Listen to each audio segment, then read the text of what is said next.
ఒక అద్దం జీవితాన్ని మార్చేస్తుంది. ఇది నిజం.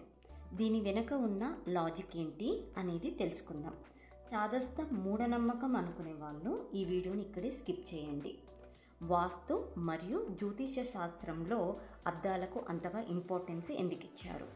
అవి మన జీవితంలో ఎటువంటి ఫలితాలను ఇవ్వగలవు? వాస్తురీత్యా గృహంలో అద్దాలు ఎక్కడ ఉంటే మంచిది, ఎక్కడ ఉంటే మంచిది కాదు, ఎనర్జీ లెవెల్స్ని బ్యాలెన్స్ చేయడంలో అద్దాల ప్రాధాన్యత ఎంతవరకు ఉంటుంది?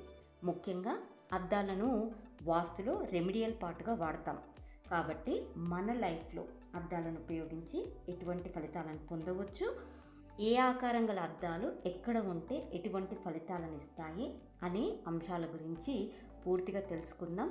వీడియో చివరి వరకు చూడండి. ఓం గురుభ్యో నమః, ఓం శ్రీమాత్రే నమః. అందరికీ నమస్కారం. నేను మీ కర్ణాటక వనిత. ఈ సృష్టిలో ప్రతిదీ కూడా పంచభూతాలతో నిర్మితమైనది. అవి నీరు, గాలి, అగ్ని, భూమి, ఆకాశం. అలాగే ప్రతి దానికి కూడా గ్రహకారకత్వంతో సంబంధం ఉంటుంది. ఇప్పుడు అద్దానికి ఎవరు కారకుడు అంటే చంద్రుడు. అద్దం అనేది చంద్రుడికున్న 16 కళలలో ఒకటి అని చెప్తారు. చంద్రుడు మనస్కారకుడు. అలాగే అద్దాలను లక్ష్మీ స్వరూపంగా కూడా భావిస్తూ ఉంటాము. కాబట్టి అద్దం ఎక్కడ ఉంటే, ఏ ఆకారంలో ఉంటే దాని ప్రభావము ఇంట్లోని వారి మనసు మీద, అలాగే ధనం మీద కూడా ఉంటుంది. కాబట్టి పగిలిపోయిన అద్దాలను చూడకూడదు. కలాయి అంటే అద్దాల వెనక ఉండే రంగు పోయిన అద్దాలను ఇంట్లో ఉంచుకోకూడదు అని చెప్తుంటారు. వాస్తుశాస్త్రానికి వస్తే వాస్తురీత్యా మొత్తము 16 జోన్స్ ఉంటాయి. ఈ 16 జోన్స్ కూడా పంచభూతాలకు సంబంధించి ఒక తత్వాన్ని, దానికి సంబంధించిన ఒక షేప్ని కలిగి ఉంటాయి. అలాగే ఈ 16 జోన్స్ వాటి తత్వాలను బట్టి, షేప్స్ని బట్టి ఒకటి మరొక దానికి ఎనర్జీ లెవెల్స్లో సపోర్ట్ చేస్తాయి, వ్యతిరేకిస్తాయి, ఆపుతాయి. కాబట్టి ఫస్ట్ దీన్ని మనం అర్థం చేసుకోవాలి. ఇకపోతే అద్దం అనేది జలతత్వం, వాటర్ ఎలిమెంట్ని కలిగి ఉంటుంది. అద్దం మరియు వాటర్ యొక్క స్వభావం చూస్తే రిఫ్లెక్ట్, ప్రతిబింబించేలా చేస్తుంది. అంటే అది ఎక్కడ ఉంటే ఆ ప్రదేశాన్ని పెంచే గుణం ఉంటుంది. కాబట్టి కొంత స్పేస్ ఎలిమెంట్ కూడా యాడ్ అవుతుంది. కానీ అద్దాన్ని వాటర్ ఎలిమెంట్గానే తీసుకుంటాము. జనరల్గా అద్దాలు అనగానే మనకి గుర్తొచ్చేవి రెక్టాంగిల్, పొడవైనవి, లేదా స్క్వేర్, 4 మూలలు సమానమైనవి. ప్రజెంట్ టైమింగ్స్లో ఇంటీరియర్స్కి ఎక్కువ ప్రిఫరెన్స్ ఇవ్వడం వల్ల రకరకాల షేప్స్లో వాడుతున్నారు. ఆ షేప్స్ ఏవైతే ఉన్నాయో rectangle, square, round, different shapes ఇంట్లో ఎక్కడ పడితే అక్కడ ఉండడం మంచిది కాదు.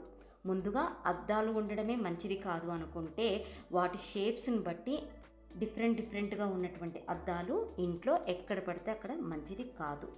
మెయిన్గా అద్దాలు అనేవి వాటర్ ఎలిమెంట్ మరియు రిఫ్లెక్ట్ చేసి పెంచే స్వభావం ఉంటుంది. కాబట్టి దాని షేప్ని బట్టి ఎనర్జీ లెవెల్స్ని పెంచుతుంది, లేదా ఒక్కొక్కసారి ఆ జోన్కి సంబంధించిన ఎనర్జీని పూర్తిగా బ్లాక్ చేస్తుంది. So shape is most important. ఇకపోతే ఫస్ట్ సాధారణంగా అద్దాలని ఎక్కడ పెట్టుకోవాలి, ఎక్కడ పెట్టుకోకూడదు. సెకండ్, ఏ షేప్ అద్దాలను పెడితే ఎటువంటి ఫలితాలు వస్తాయి.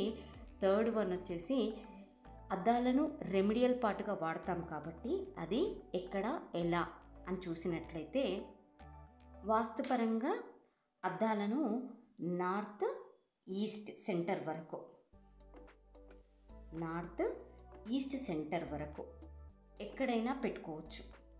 నార్త్ వాటర్ ఎలిమెంట్, జలతత్వము, ఇక్కడ అద్దాలను హ్యాపీగా పెట్టుకోవచ్చు. అలాగే ఈస్ట్ అనేది ఎయిర్ ఎలిమెంట్, వాయుతత్వం కలిగి ఉంటుంది. దీనికి జలతత్వం అనేది సపోర్ట్ చేస్తుంది కాబట్టి ఈస్ట్ వాళ్ళకి కూడా పెట్టుకోవచ్చు. కానీ సౌత్ వాళ్ళకి, వెస్ట్ వాళ్ళకి పెట్టుకోకూడదు. ఎందుకంటే సౌత్ ఈస్ట్ సౌత్ అగ్నితత్వం కలిగి ఉంటుంది. సౌత్ వెస్ట్ భూతత్వాన్ని కలిగి ఉంటుంది. వెస్ట్ నార్త్ వెస్ట్ అనేవి ఆకాశతత్వాన్ని కలిగి ఉంటాయి. వీటిని జలతత్వం అనేది పాడు చేస్తుంది. కాబట్టి అద్దాలని సౌత్ వాళ్ళకి, వెస్ట్ వాళ్ళకి అస్సలు పెట్టకూడదు.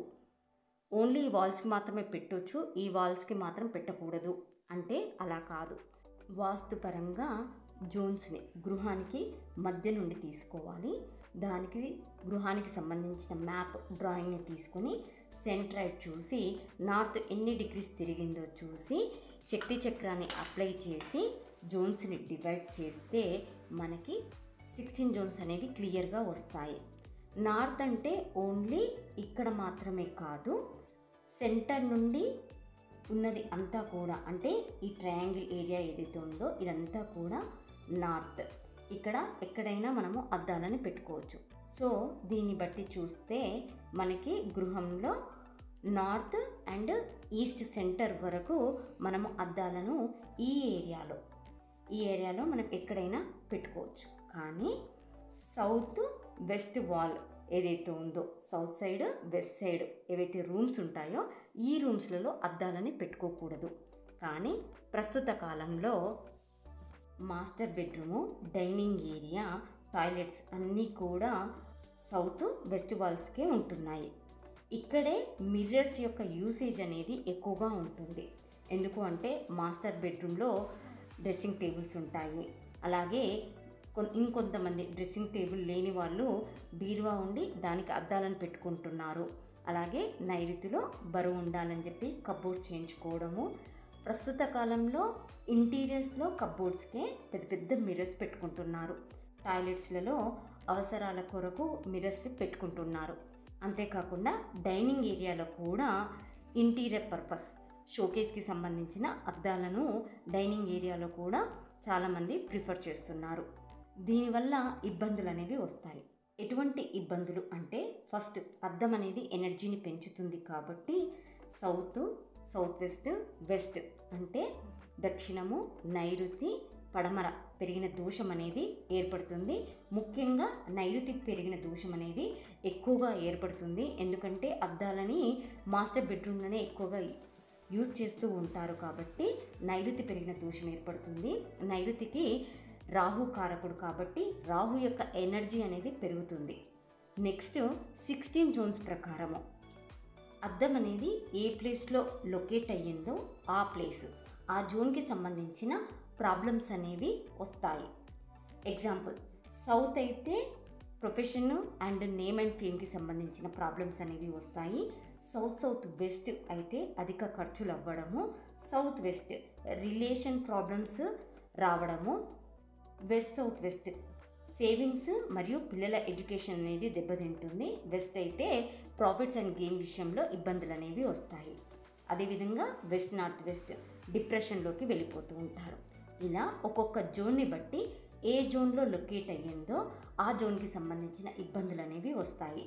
మరి అలాంటప్పుడు ఏం చేయాలి అంటే, సౌత్ వెస్ట్ సైడ్ వచ్చే బెడ్రూమ్స్ కావచ్చు, టాయిలెట్స్లలో కావచ్చు, మిర్రర్స్ పెట్టుకునే దాంట్లో హైడ్ అయ్యేలాగా అంటే హిడెన్గా ఉండేలా ఇంటీరియర్స్లో చేయించుకోండి.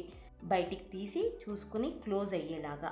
అలా కాని పక్షంలో ఆల్రెడీ చేంజ్ చేసుకున్నాం, రెంట్ హౌజు, అలాంటి ఫెసిలిటీ లేదు అంటే ఆ అద్దాలకి కర్టెన్స్ వేసుకోండి బయటికి కనపడకుండా. అద్దాలు అనేవి చాలా ఎక్కువగా ఉన్నాయి అంటే ఇక్కడొకటి ఇలా చాలా ఎక్కువగా ఉన్నాయి, అవసరం లేదు అనుకుంటే మిర్రర్స్ని తీసేయండి, లేదా ఆ మిర్రర్స్కి పేపర్స్ని అతుకు పెట్టండి.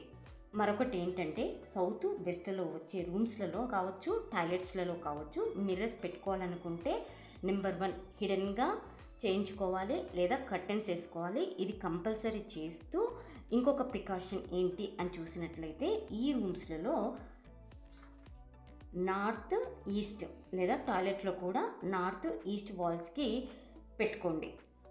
ఒక్కొక్కసారి నార్త్ ఈస్ట్ వాల్స్కి పెట్టుకుంటున్నా కూడా అది ఏ జోన్లోకి వచ్చింది,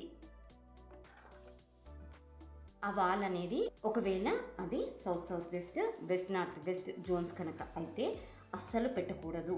సౌత్ వెస్ట్ అయితే ఖర్చులు విపరీతంగా పెరిగిపోతాయి, అప్పుల పాలు అవుతారు, వేస్టేజ్ అనేది పెరిగిపోతుంది.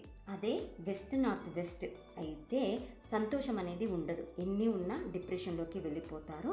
సో ఈ 2 ప్లేస్లలో అస్సలు మిర్రర్స్ అనేవి పెట్టకూడదు. ఇక్కడ మీరు గమనించినట్లయితే మనకి చిల్లం బెడ్రూమ్ అనేది నార్త్ వెస్ట్లో ఉన్నప్పటికీ కూడా హాఫ్ ఆఫ్ ది పార్ట్ అనేది వెస్ట్ నార్త్ వెస్ట్లోకి వచ్చింది.